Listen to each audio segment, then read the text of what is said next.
ఈ వన సమారాధన కార్యక్రమానికి విచ్చేసినటువంటి పెద్దలకి అలాగే మరి మీ అందరికీ సోదరిమణులందరికీ కూడా హృదయపూర్వక వందనాలు తెలియజేస్తా ఉన్నాను. చాలామంది చాలా విషయాలు మాట్లాడడం జరిగింది. రాష్ట్ర వ్యాప్తంగా సంఘాలు, గౌడ సంఘాలు, అనేక సంఘాలు ఉన్నాయి. మన సంఘం ఏం చేస్తా ఉంది అంటే ఇక్కడ వన సమారాధన అనే కార్యక్రమాన్ని ఒక 20 ఈ సంవత్సరంతో 21 సంవత్సరం, అట్లాగే మహాశివరాత్రికి మన సంఘం తరఫున ఒక 10,000 మంది భోజనం పెడతా ఉంటాం. ఇది కాకుండా కౌంటన్య ఎడ్యుకేషనల్ ట్రస్ట్ అనే దాన్ని నడుపుతూ ఉన్నారు వెనిగండ్ల అనే గ్రామంలో. దానికి ఒక 5 లక్షల రూపాయలు నా వంతుగా నేను సహాయం చేయడం జరిగింది. అలాగే స్కాలర్షిప్, ప్రతిభ గల విద్యార్థులకు స్కాలర్షిప్ ఇస్తూ ఉంటారు. అది ఒక ఫండ్ ఉంది, ఒక 2 కోట్ల ఫండ్ ఉంది. దాంట్లో కూడా ఒక 1 లక్ష రూపాయలు ఇవ్వడం జరిగింది. కరోనా టైంలో గీత కార్మికుల మీద అనేక రకాలుగా ఇబ్బందులు పెడుతూ వాళ్ళ మీద కేసులు పెట్టినప్పుడు, మేము ఉద్యమాలు చేసినప్పుడు కొంతమంది ఇబ్బంది పడతా ఉంటే తాడు చెట్టు మించి పడి అంగవైకల్యం జరిగినా చనిపోయినా రాష్ట్ర వ్యాప్తంగా చనిపోయిన వ్యక్తికి నా వంతుగా 10,000 రూపాయలు ఇద్దామని చెప్పి నేను అనౌన్స్ చేయడం జరిగింది.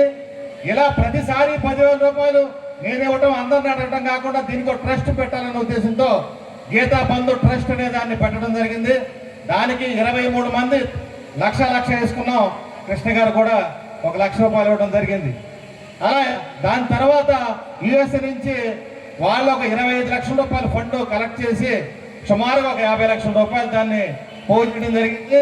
దాని నుంచి వచ్చే ఇంట్రెస్ట్ని అలాంటి చనిపోయిన వాళ్ళకి కానీ, అలాంటి ఆర్థికంగా ఇబ్బంది పడుతున్న వాళ్ళకి కానీ సహాయం చేయడం జరుగుతూ ఉంది.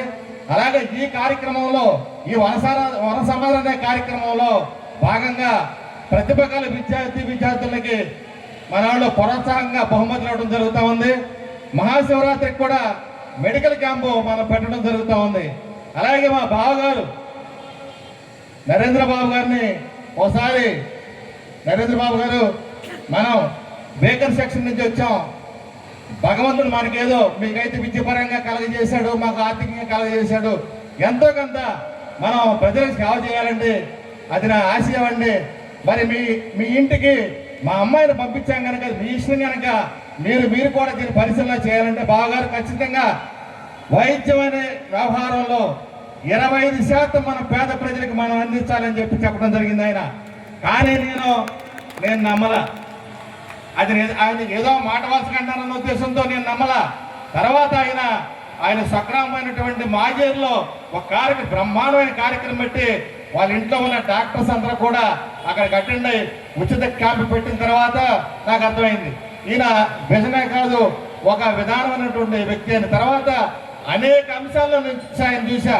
చాలా పారదర్శకంగా అన్ని విషయాల్లోనూ, పిల్లలు చదివించడంలో కాదు అన్ని విషయాల్లోనూ ఎంతో కొంత ఉపయోగపడే ప్రయత్నాలు ఆయన చేస్తా ఉన్నాడు.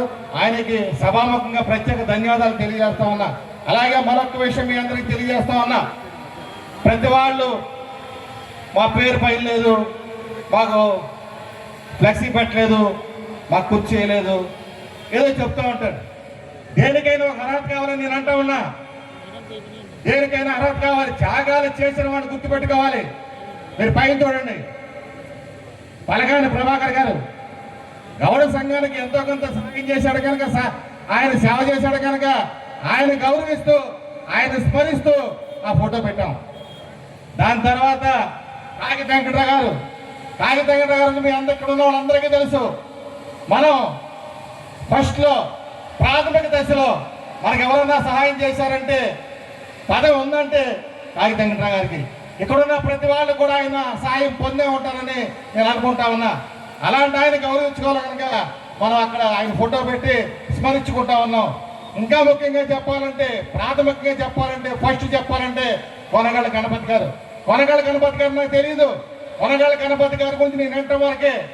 ఒకసారి మాకు బంధువైన ఒక ఆయన చెప్పాడు, వాళ్ళని ఇబ్బంది పడతా ఉంటే, చేపల బజార్లో ఆయన ఇబ్బంది పడతా ఉంటే అక్కడ ఉన్న మేస్త్రికి మేస్త్రికి కవర్ చేసి, అరే నాయన సుబ్బారావు మావాడేరా బాబు, జాగ్రత్తగా చూసుకున్న ఒక్క మాట చెప్పాడంట ఆయన. మళ్ళీ ఎవరు కూడా ఆయన జోలికెళ్తే ఒట్టంట. అట్లా త్యాగాలు చేశారు. ఒక ఆయన్ని దారుణంగా చంపేస్తే రుణం తీర్చుకున్నాడు. పిల్లఆయన రుణం కన్న కొడుకు రుణం తీర్చుకున్నాడు నేను అనుకుంటా. ఆయన రుణం తీర్చుకున్నాడు. ఇవాళ అలాంటి వ్యక్తులు అలాంటి కొడుకులు ఉన్నారా? కనీసం భోజనం పెట్టే నాదుడు కూడా లేదు. వాళ్ళ తండ్రి గారికి అన్యాయం జరిగితే ఎవరైతే అన్యాయం చేశారో అలా ఆ అన్యాయం చేసిన వాళ్ళకి ఆయన తగినటువంటి శిక్ష ఆయన స్వయాన వేయడం జరిగింది. దానికి చాలా త్యాగాలు కావాలి. అందుకు మేము ఆయన స్మరించుకుంటా ఉంటాం. ఇవాళ ప్రతి ఒక్కరు కూడా జిల్లాల రాష్ట్ర వ్యాప్తంగా ప్రతి ఒక్కరు కూడా వాళ్ళ సలహా తీసుకున్నటువంటి వ్యక్తులు లేరు. మనం ఇవాళ తెల్లబట్టలు వేసుకోవచ్చు, రాజకీయంగా ఎదగవచ్చు, ఎంత ఎదిగినా ఒదిగి ఉండాలని చెప్పి నేను అడుగుతా ఉన్నా. ఒదిగి ఉంటామంటే మీకు మీరు ఒదిగి ఉండటం కాదు, మన పెద్దల పట్ల గౌరవం ఉండాలి, మన పెద్దల పట్ల విశ్వసనీయత ఉండాలి, గౌరవం ఉండాలి. అలా ఏమి లేకుండా ఏదో నేనే గొప్పవాడిని, నేనే అన్ని చేస్తా ఉన్నానంటే అది కరెక్ట్ కాదని నా ఉద్దేశం. అలాగే మరొక వ్యక్తి అయినటువంటి చలపాటి పావల్ గారు విజయవాడలో ఆయన గౌడ సంఘానికి చేసినటువంటి సేవకి గుర్తుగా చలపాటి పావల్ గారిని మనం అక్కడ స్మరించుకోవడం జరిగింది. దాని తర్వాత ఆ పక్కన కనకరాజ్ గౌడ్ గారు, కనకరాజ్ గౌడ్ గారు మీ అందరూ తెలుసు, మనకు అందించే వ్యక్తే. ఆయన గౌరవించుకోవడం జరుగుతూ ఉంది. వాళ్ళ అబ్బాయి కూడా కట్ట నాగరాజ్ గౌడ్ వచ్చున్నాడు. అలాగే ఆ పక్కన సర్దార్ గౌతులచ్చన్ గారి గురించి చెప్పేది ఉంది. ఆయన కుల పితామహుడైన 5 కులాలని ఒకటిగా చేసి గౌడ అనే దాని మీద ఆయన నడపడం, జీవో నెంబర్ 16 పెట్టి ఆయన నడపడం, రాజకీయంగా ఆయన నడపడం జరిగింది. ఇలాంటి వ్యక్తుల్ని మనం గౌరవించుకుంటూ ఆ వ్యక్తుల యొక్క వారసులైనటువంటి చలపాటి వెంకటేశ్వర గారిని, బుల్లయ్య గారిని, నారాయణ గారిని, వెంకటరావు గారి అబ్బాయిని, వీళ్ళందరినీ కూడా మనం గుర్తు చేసుకుంటూ మనం ఈ కార్యక్రమాలు నడుపుతా ఉన్నాం తప్ప ఎవరిని విస్మరించేది లేదు, ఎవరిని అగౌరవపరిచేది లేదు. సంఘం అంటే ఒక కుటుంబం. ఈ కుటుంబం మంచివాడిని, కొద్దిగా తుంటరిగా ఉన్నవాడిని, లేనివాడిని అందరినీ సమానంగా చూస్తుంది ఈ సంఘం గౌరవిస్తుంది. సంఘం అంటే మన గౌడ సంఘం. అంతేగాని మనం ఏదో కులపిచ్చుతోనో కులగజ్జితోనో అందరు నలుగురు నేర్చుకుని ఎవరి మీద దాడులు చేయట్లా. ఈ కులానికి సేవ చేయడానికి ఈ సంఘం పుట్టిందని నేను మనవి చేస్తా ఉన్నా. ఈ సంఘ కార్యక్రమాలు కూడా మీరందరూ కూడా మననం చేసుకోండి. అంతేగాని మన రాజకీయ లబ్ధి కోసమో లేదా వ్యక్తిగత లబ్ధి కోసమో ఈ సంఘం నడవట్లేదు అనే విషయాన్ని మీరంతా గ్రహించాలి. ఇవాళ ఆ రోజున 10 రూపాయలు ఇచ్చేవాళ్ళు, ఇవాళ 10,000 అంటే చాలా సునాయాసంగా ఇవ్వడం జరుగుతూ ఉంది. వీరమల్లు నరసింహరావు గారు 50,000 రూపాయలు ఇచ్చి 1,00,000 రూపాయలు పోయి చేయడం జరిగింది. అట్లాగే కుర్రాళ్ళు తలకు 20,000 రూపాయలు ఇవ్వడం జరిగింది. చరవయ్య గారు ఎప్పుడు కార్యక్రమం చేసినా 1,00,000 రూపాయలు ఇవ్వడం జరుగుతూ ఉంది. ఎన్ని లక్షలు ఖర్చు పెడితే, ఎంతమంది కృషి చేస్తే ఎంతటి అందమైన కార్యక్రమం వస్తుందనేది కూడా మీరంతా గ్రహించాలి. మరి రాజకీయాలకు అతీతంగా ఏ రాజకీయ పార్టీలో ఉన్నా సరే అందరినీ ఒక తాటి మీదకి తీసుకొచ్చి ఒక చాటు కూర్చోబెట్టి చక్కగా మాట్లాడుకునే అవకాశాన్ని మనం కలగజేస్తా ఉన్నాం. ఇదే వ్యక్తులు వేరే చోట ఎక్కడ మాట్లాడుకున్నా సరే వివాదం అవుతుంది. కానీ మన దగ్గర మాట్లాడుకుంటే వివాదంగా ఇది కుటుంబంలో మాట్లాడుకుంటారు, చక్కగా ఉంటారు, ఆనందంగా ఉంటారు. మనం కూడా వాళ్ళు చూసి మురిసిపోతూ ఉంటాం. రకరకాల పార్టీల వాళ్ళు ఉంటారు. ఏ పార్టీ నుంచి ఉన్నా సరే ఎవరైనా సరే వాళ్ళు మన కుటుంబ సభ్యుడు, మన కుటుంబానికి కావలసిన వ్యక్తులని చెప్పి మనం గౌరవిస్తూ ఉన్నాం. అలాగే ఎంతో చెప్పాలని, ఏదో చెయ్యాలని ఈ అవకాశం నాకు అధ్యక్షులు వారు ఇచ్చారు. అంతకుముందు అధ్యక్షుడు నేనే. ఒక మొక్క కూడా చెప్పడానికి ఉండేది కాదు, కూర్చోడానికి సీటు ఉండేది కాదు, మొక్క శుభ్రంగా హాయి కూర్చున్నా చెప్పడానికి మా మనాడు మా సోదరుడు అవకాశం కలిగించాడు. మరి రాబోయే రోజుల్లో కూడా మీ అందరికీ చెబుతున్నా, ఒక వ్యవస్థను నడిపినప్పుడు ఆ వ్యవస్థ ద్వారా అన్ని వస్తాయి, రాజకీయ చైతన్యం కూడా వస్తుంది. మొన్నైతే టికెట్లు ట్రై చేయడం జరిగింది, అనుకోని రీతిలో నరసింహరావు గారికి రాకపోవడం జరిగింది. ఎవరికి వచ్చినా, ఏ పార్టీలో ఎవరికి వచ్చినా మనం అంతా కూడా దాన్ని నిలబెట్టుకోవాల్సిన అవసరం ఉంది. రాబోయే రోజుల్లో కైకలూరులో ఎమ్మెల్యేగా గౌడ సంఘీయుడు జెండా ఎగరేస్తాడని చెప్పి నేను మనవి చేస్తా ఉన్నా. ఇది దగ్గరలోనే ఉండదని గుర్తు చేస్తా ఉన్నా. డబ్బు అవసరంలో మనకి 25,000 మంది ఉన్నారు. ఒక్కొక్క మనిషి ఒక ఓటుని కానీ అతను కొనగలిగితే, ఒక ఓటు కొనగలిగితే అతను ఎమ్మెల్యే అవుతాడు. మీ పక్కన ఎమ్మెల్యే ఉంటాడు, మీ పక్కనే ఉంటాడు, మీ ఇంటి దగ్గర ఉంటాడు. ఆ ఎమ్మెల్యే మీ ఇంటికి వచ్చి కూర్చుంటే అన్ని వ్యవస్థలు మీ ఇంటి దగ్గరికి వచ్చి కూర్చుంటాయి. ఇవాళ ఐఏఎస్ ఐజీ గారు వచ్చారు.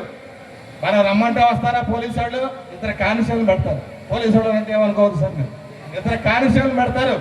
ఆయన వస్తామంటే బారికేట్లు, బందోబస్తీ, హంగామా, హడావుడి, ఏంద్ర బాబు ఇదంతా అంటే ఆయన వచ్చాడు కనుక అంతా ఈ సమాజంలో అత్యున్నతమైనటువంటి స్థానంలో ఆయన ఉన్నాడు కనుక ఈ హడావిడి.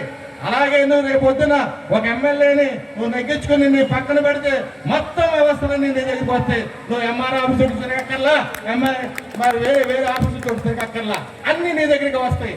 అదంతా మీరు ఆలోచించాలి. ఇది మా కోసం కాదు, ఇక్కడ కూర్చున్న వ్యక్తుల కోసం కాదు. బొలయ్య గారు ఎంతకాలం బట్టి చేస్తా ఉన్నాడంటే అది ఆయన కోసం కాదు, మనందరి కోసం, మనలో చైతన్యం రావడం కోసం, ఆ చైతన్యాన్ని నింపడం కోసం ఎన్ని పనులున్నా సరే ఆయన మన దగ్గరకు వచ్చి ఈ కార్యక్రమం గత 21 సంవత్సరాలు బట్టి ఈ కార్యక్రమానికి ఆయన అటెండ్ అవుతా ఉన్నాడు.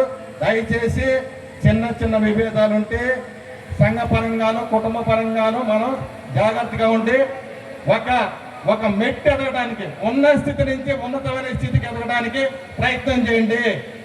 మనం ప్లాట్ఫారం తయారు చేయాలి. భవిష్యత్తులో మన పిల్లలు అత్యున్నతమైన స్థాయికి ఎదగాలి. మనం అది చూడాలి, మన కళ్ళతో చూడాలి. ఈ సమాజంలో మనం కూడా గౌరవింపబడాలి.